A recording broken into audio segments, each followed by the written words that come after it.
últimos anos, o CETAP tem buscado estabelecer diversas parcerias e relações com famílias agricultoras e suas organizações, assim como órgãos públicos desde a esfera municipal, estadual e nacional, e também com iniciativas privadas com o objetivo de proteger os recursos hídricos associados à valorização da biodiversidade. A restauração das nascentes contribui para a manutenção hídrica e para a conservação da sociobiodiversidade local, servindo de refúgio e corredor ecológico para a fauna local e aumentando a diversidade da fauna e da flora da região. Isso através da regeneração natural que algumas técnicas de conservação proporcionam. Então, práticas de proteção a recursos hídricos e a qualidade das águas para a desidentação animal e uso humano é um tópico fundamental dentro das ações do CETAP, especialmente para os períodos de estiagem. A água é essencial para o bem viver das espécies e para a sustentabilidade dentro da agricultura ecológica, e por isso ela é essencial para a produção de alimentos. A partir dessa importante demanda foi elaborado um projeto de proteção e restauração de nascentes nas regiões norte e nordeste do Rio Grande do Sul. Para isso foram mapeadas 200 nascentes em propriedades da agricultura familiar. Num primeiro momento, a equipe técnica do CETAP visitou essas nascentes para elaborar junto com as famílias o planejamento com as técnicas mais apropriadas para cada situação. Muitas vezes, as técnicas utilizadas para a proteção e restauração das nascentes são de baixo custo, assim a gente pode caracterizar elas como técnicas sociais acessíveis, onde as famílias podem utilizar ou reutilizar recursos que já têm na propriedade. O cercamento é uma ferramenta importante para a proteção da flora e da saúde física do solo do entorno do olho d'água e foi utilizado na maioria das nascentes. Então, sempre que a gente citar o cercamento, é importante ressaltar que ele deve ser feito com 15 metros de raio para todos os lados da nascente, em propriedades que se caracterizam como agricultura familiar, segundo a legislação ambiental. Existem diversas práticas que representam a restauração ambiental do entorno das nascentes e aqui vamos trazer uns exemplos das que mais utilizamos. A primeira técnica é a restauração por regeneração natural. Então, para essa técnica, a única intervenção humana feita no local é o cercamento. E aí, depois disso, a gente deixa que a natureza, por conta própria, se regenere através do banco de sementes que já tem no local e as sementes que os animais que transitam no ecossistema vão levar até aquela região. Essa técnica foi em muitos casos associada ao plantio de mudas de espécies nativas arbóreas, também como um estímulo à regeneração natural e resgate de espécies que não estão mais tão presentes na região. Nesse sentido, ainda agrega-se o valor monetário às famílias, primeiro usando essas frutas como um alimento de subsistência, e também porque hoje há mercado para escoamento de algumas frutas nativas implantadas. Um exemplo disso é a cadeia produtiva solidária das frutas nativas do Rio Grande do Sul. Então a gente pode citar alguns exemplos de árvores que foram plantadas nessas áreas, como a guavirova, a pitanga, o araçá, a cereja, a uvaia, a jabuticaba, entre outras.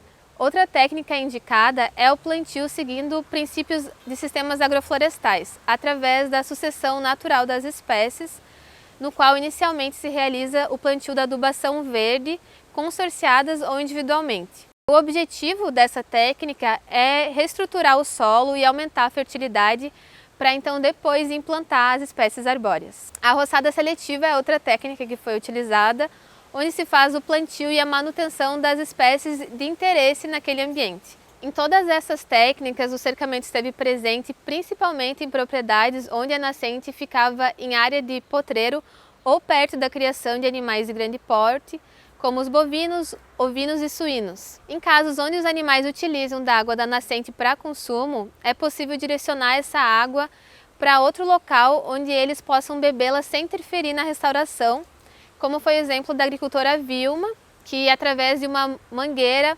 levou a água para um outro recipiente fora do cercamento e assim as vacas puderam continuar utilizando daquela água.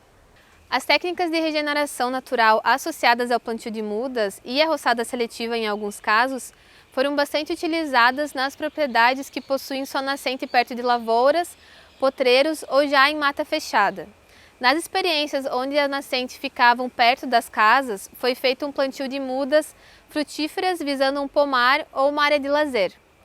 Quando a nascente faz um córrego perto de casa, também é possível cultivar plantas para consumo e venda, como é o caso do agrião d'água e o copo de leite. Entre as técnicas de proteção também foram feitas intervenções físicas para melhoria da qualidade da água através da construção de barreiras, como cobertos, contenção e filtragem com pedras, proteção com lona, entre outros, que protegem as nascentes de queda de galhos, folhas, pedras, terra, pequenos animais e insetos, melhorando a qualidade e a vazão da água. Existem alguns casos em que as nascentes se encontram num lugar desfavorecido, seja por conveniência ou porque depois que ela começou a ser utilizada foram feitas construções muito próximas. E esse é o caso de nascentes que se encontram em beiras de estrada. Um local de extremo alerta, porque além da poeira, há grande presença de gases poluentes transmitidos pelos automóveis. As enxurradas, a sujeira, e há técnicas que diminuem o impacto dessas sujidades na água, gerando maior qualidade para quem consome. Em uma nascente que se encontrava na beira da estrada, foram realizadas medidas dentro do possível para sua conservação. O primeiro passo foi fazer o cercamento para evitar o pisoteamento pelos animais e também a contaminação, e além do plantio de espécies nativas arbóreas ao redor, gerando o favorecimento da regeneração natural do local. No olho d'água, como é um poço que já havia sido cavado anteriormente, foi feita a contenção com pedra-ferro, que é um recurso do próprio local, lembrando uma taipa, sem fechamento de cimento ou barro. No fundo foram colocados paralelepípedos e brita para auxiliar na sedimentação e filtragem da água. No entorno do poço foi feito um chanfrado com brita para segurar qualquer partícula sólida e também ajudar na filtragem. Foi construída uma tampa de madeira utilizada juntamente com uma lona. O bombeamento é feito diretamente para a caixa d'água, de onde a água é redistribuída. Em outro olho d'água foi feita uma contenção e filtragem com pedra-ferro e cimento nas bordas. A nascente está coberta por uma lona, onde em cima foi colocada uma camada de solo e feito o plantio de cobertura verde. Logo ao lado há um reservatório de cimento e logo abaixo desse forma-se uma espécie de pequeno lago, tornando o local, além de ambientalmente preservado, um espaço de lazer para a família. Um aspecto importante a ser levado em consideração, principalmente na técnica de proteção física, é que, se possível, é importante deixar um local para vazão da água, de forma que a fauna siga tendo oportunidade de abastecimento nesse recurso. Em uma outra experiência, foi feito um reservatório de água e proteção da nascente através de uma barreira de tijolos e a construção de estrutura com barro, cimento e água.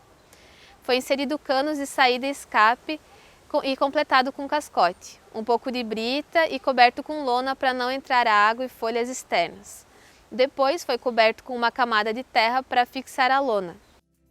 Então, para que essas ações de restauração das nascentes tenham êxito, é preciso a gente compreender o ambiente como um todo e, por isso, fazer técnicas de restauração e de preservação ambiental em conjunto. Dessa forma, a gente garante a manutenção desse recurso hídrico e também que as futuras gerações tenham acesso a uma água de qualidade.